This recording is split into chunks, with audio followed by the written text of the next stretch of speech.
කරනු ලබන ළමා අවුරුදු උළෙලට ආරම්භ කිරීමේ සූදානම.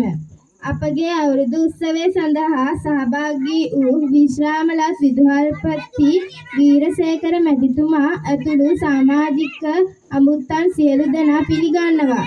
ඒ වගේම පැමිණි සිටින ප්‍රදේශවාසීන් සහ සමිතියේ සමාජිකාවන් සැම සාදරයෙන් පිළිගනු ලබනවා. මීළඟට පන්සිල් සමාදන් වීම සියලු දෙනාටම ආරාධනා කරනවා. ඒ සඳහා පන්සිල් සමාදන් කරවීමට අපගේ විශ්‍රාමලත් ගුරු පියාණන්ට ගෞරවයෙන් ආරාධනා කර සිටිනවා.